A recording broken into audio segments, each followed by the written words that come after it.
One of the superb parts of the coalition agreement between National and New Zealand First last year was the plans to scrap the controversial and radical RSE curriculum, sex ed, being indoctrinated in schools by harmful groups such as InsideOut and Family Planning Association.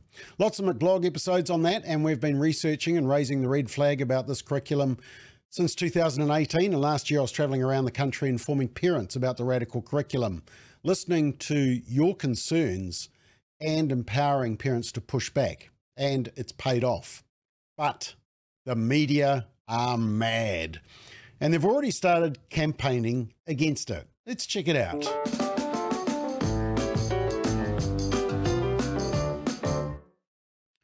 So you'll remember that in the coalition agreement between National and New Zealand First, it said this: refocus the curriculum on academic achievement and not ideology, including the removal and replacement of the gender, sexuality and relationship-based education guidelines. And it also said enforce compulsory education and address truancy, focus on doing the basics better through emphasising reading, writing and math. Whew, how unique. But that all has the media, academics and the teacher unions in a panic. I mean, fancy expecting schools to focus on reading, writing and arithmetic and not be allowed to indoctrinate our kids with the ideology that they have 112 genders to choose from and 200 plus sexualities. So let's have a look at the articles. 28th of November, axing sexuality relationship education guidelines would be a huge mistake, warns co-writer on taxpayer-funded Radio New Zealand. And the lead writer of the Sexuality and Relationships Education Guideline is alarmed the new government has agreed to remove them. Auckland University Education Professor Katie Fitzpatrick said removing the sexuality and relationship guidelines for schools was a backward step. She said the guidelines reflected huge progress in education around consent, inclusion and shifting societal norms, end quote. Oh yeah. Teaching children they can choose their gender, adopt preferred pronouns, understand the role of hormone blockers, learn there's 112 genders, 200 sexualities they can choose, normalise transgender identities in primary schools, and help 11 and 12-year-olds know they can get confidential advice on contraceptives without parents knowing, and learning about the 5 types of sex, including anal and object sex. That is certainly shifting societal norms. Now, Radio New Zealand then quoted PPTA Association acting president, which is for secondary schools, President Chris Abercrombie, who said schools needed more information from the new government. And now, to be fair to Radio New Zealand, they did also quote Emeritus Professor Sue Middleton, who wants the guidelines replaced because she disagrees with how gender is defined under them, and says that gender is not a matter of identity, but is rather a matter of biological sex. Well, that's correct. But then the reporter rushes back to the Auckland University author who says, quote, there was fear around gender that she thought came from a lack of knowledge, end quote. Yes, so Emeritus Professor Sue Middleton's problem, and anyone who disagrees with gender ideology, is a lack of knowledge. Now, on the same day as the state radio article by Radio NZ, the state broadcaster TV1 Breakfast decided to also do coverage of this issue, with the author also. And their one was government's plan to axe sex gender guidelines in schools concerning. And speaking to Breakfast, education professor Katie Fitzpatrick again said the removal would be an attack on young people, because it's young people that have been asking for meaningful consent, sexuality and relationship education in successive petitions to our Parliament since 2017. Now, that comment about petitions is real interesting, and I'll come back to it shortly. Now, the new report also says that in a statement to One News, New Zealand First leader Winston Peters said it's a parent's right to know what their child is being taught before, not after the event, and the replacement of current guidelines is about transparency. Correct. But there's 2 quick clips that I want to show you. Now, firstly, have a listen to the first question, or one of the questions that was put to the professor. We do see sometimes words bandied about like ideology, that sort of imply one thing but can often mean something entirely different. Can you clarify for me, is there anything ideological in the way that health and sex education is being taught at school at the moment? Now, just before you see the answer, I'm pretty sure that the interviewer wants the answer to be, no, it's all based on biology and research and facts, which all parents will agree with. That's the answer I think the interviewer wanted. But here's the actual answer. Well, I think all curriculum has different ideologies, of course. But what that really means is that there's different theories and different ways of approaching knowledge. Ideally in schools, and the current guidelines would suggest that we need to look at a range of different forms of knowledge, a range of different perspectives on any topic and learn about it in all of its broadness, rather than taking out or putting in, particular knowledge and suggesting that some knowledge is okay and some isn't. Yeah, well, I hope you understood that. I mean, it depends what the knowledge is, she said, whether it's based on facts. I mean, that's what we want to know. Is it based on facts? Is it age appropriate? And does it harm children? But then One Breakfast wanted a request for examples. And note in the answer, apparently it's all about a discourse of fear. The curriculum at the moment, the way that it's taught, can you clarify for our audience perhaps, are there areas of concern that come up frequently with either parents or with educators? Well, I think there are, and I think we saw this in the election campaign, is that there are particular discourses of fear that circulate in society, and people get worried. They get worried about gender. People are concerned currently about trans issues. But I think the more we talk about this and open this up for discussion and understand is actually better than trying to shut down the conversation. We need to have conversations about gender. Gender actually impacts a lot of our lives all of the time. It's not a scary topic. Trans communities are not a threat to people who identify as a woman or identify as a man. There's a diversity of genders, and that's okay. Yes, we should open it up for discussion rather than shut it down. You mean like Posey Parker? Yep. So anyway, we've had Radio New Zealand and One News have a go at it. 3 days later, Stuff decided to have a shot, 1st of December. And they say scrapping sexuality education repressive and backwards. That's the reaction of Professor Katie Fitzpatrick to news the government plans to axe the sexuality and consent guidelines she helped to write. Quote, "We're not in the 50s anymore. Families come in all kinds of different shapes and sizes with different gender and sexuality identities." And she said international research suggested that sex ed was in fact really protective and tended to delay when young people engaged in sexual intercourse. Nope, not true. So Christmas and New Year came and went, and while everyone was at the beach and not thinking about their gender and preferred pronouns, Radio New Zealand thought they'd have another crack.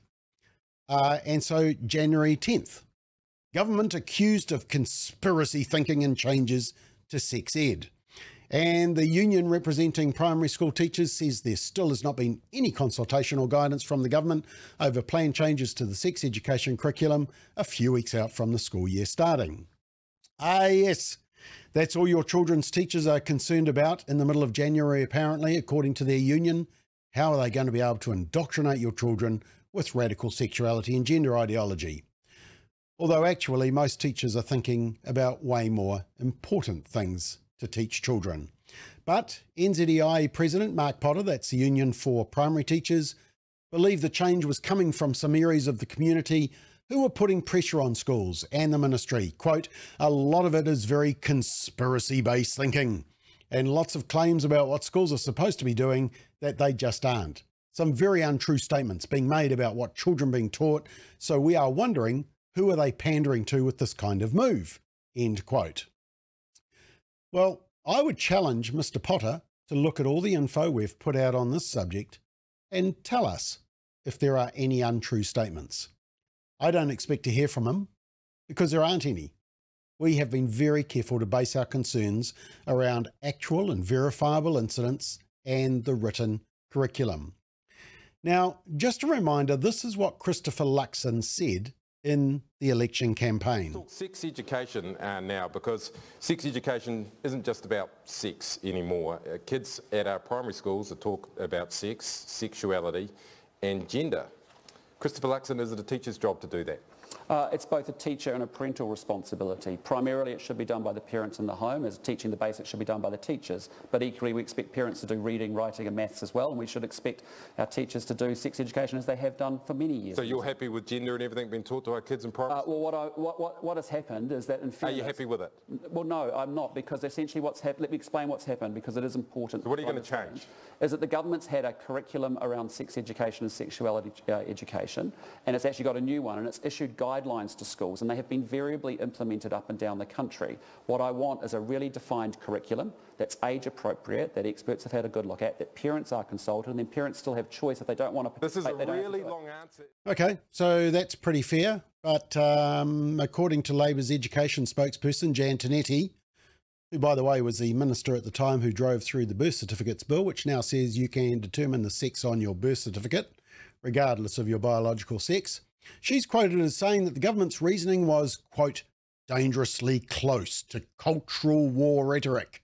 She said, quote, I was really concerned during the election campaign that I was told by a candidate that we're just trying to transify the kids. What on earth does that even mean? I hadn't even heard of the woke gender curriculum. I had to look it up and saw that it was something that was an imported cultural war. That really concerns me. Our kids are beyond that. End quote. No, Jan, parents are beyond you and Labor and the Greens trying to confuse and indoctrinate kids with radical sexuality and gender material. To say that you don't know about concerns around telling children they can be transgender suggests completely out of touch. But here's the interesting bit. Radio New Zealand went back to the union president who said this, and let me show you it. We will be expecting a grown-up conversation around what is needed. We want to make sure that politicians don't interfere with the curriculum where they don't belong.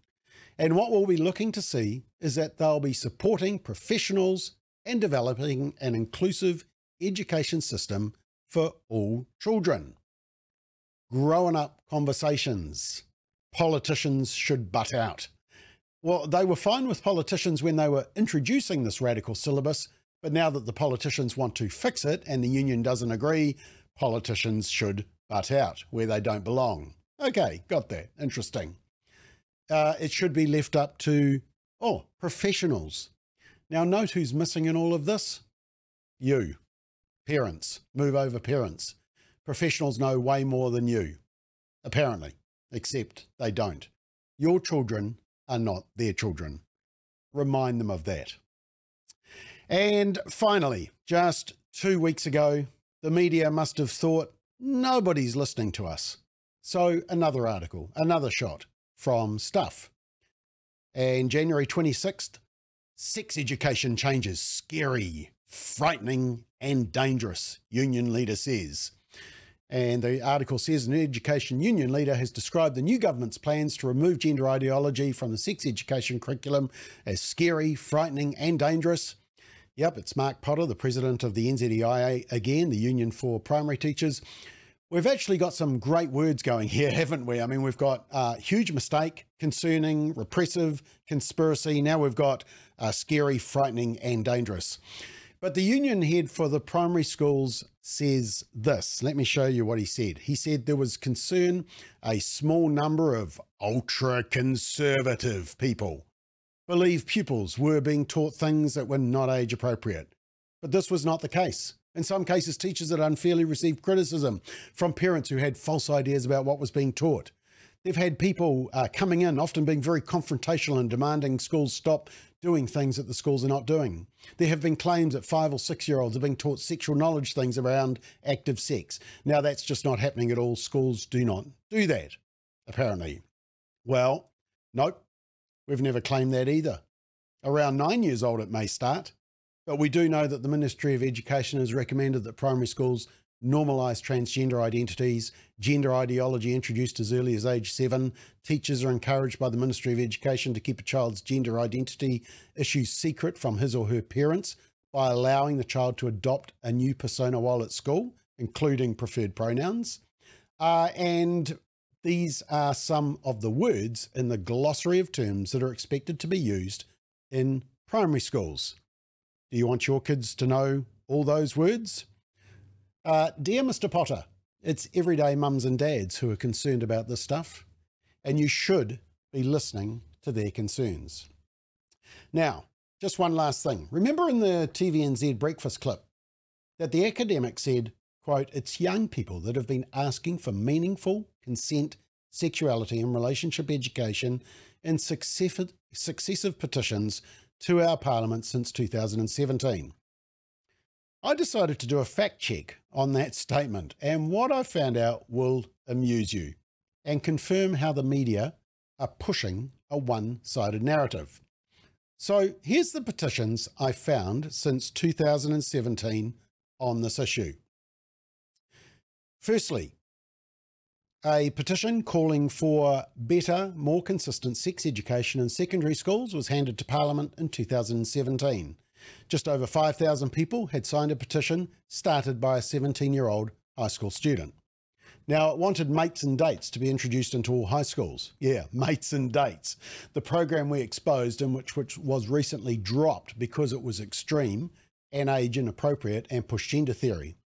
So it was started by a 17-year-old, but it was signed by people of all ages. It wasn't a school-based petition.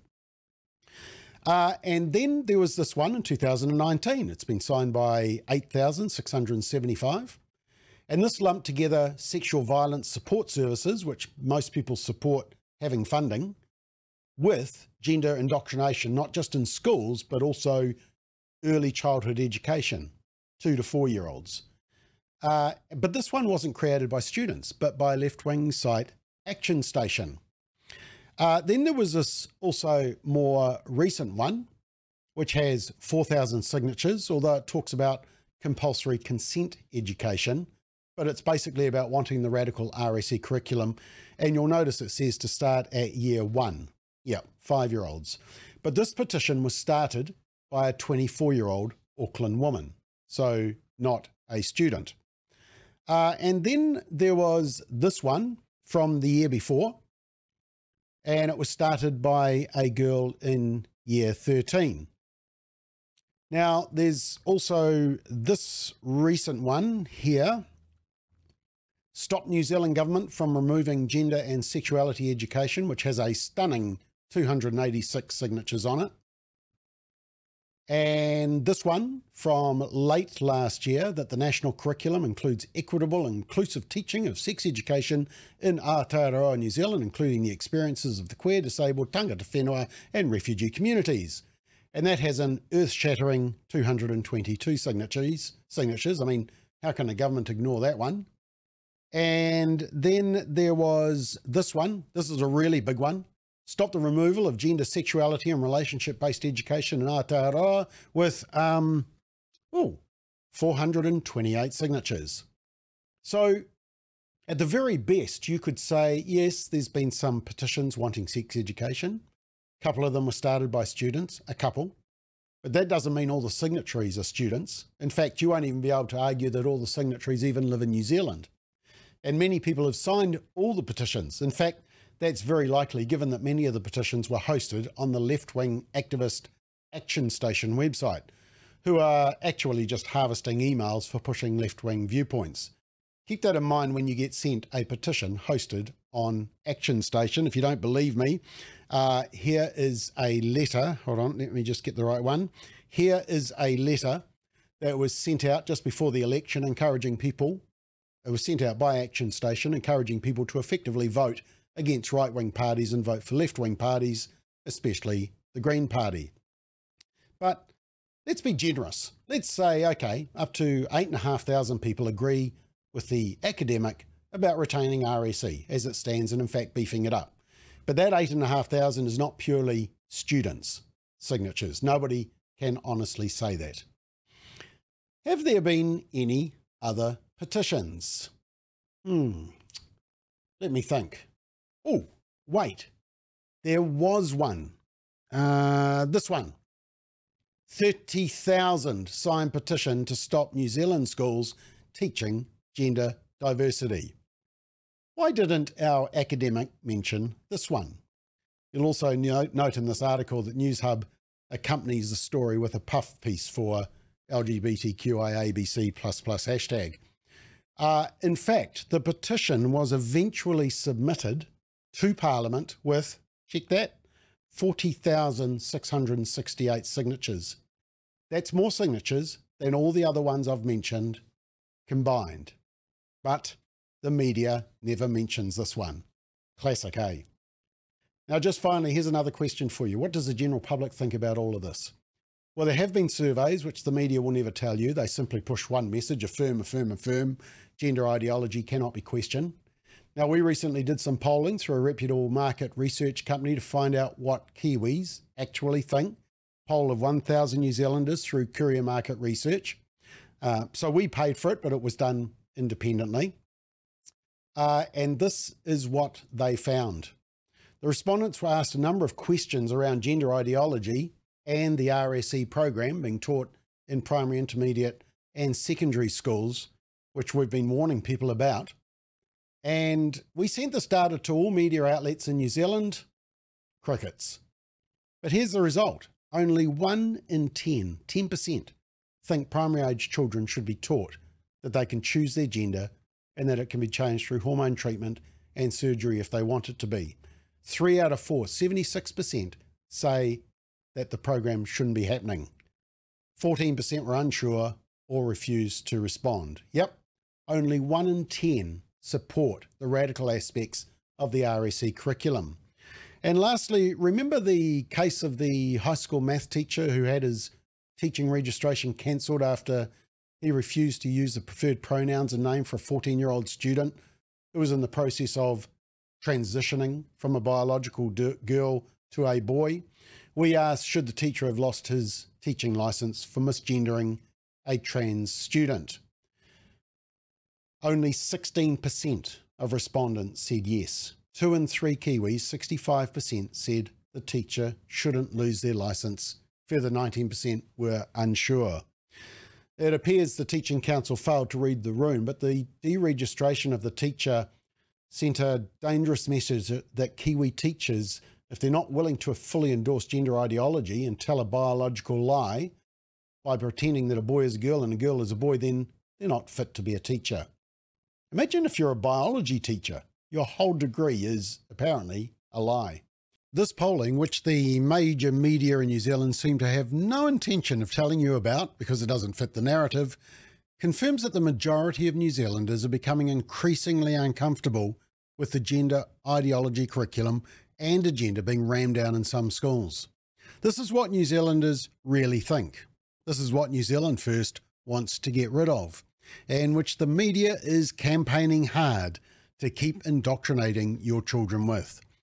In other words, we're calling for a return to common sense. We know it's common sense because the overwhelming majority of New Zealanders agree.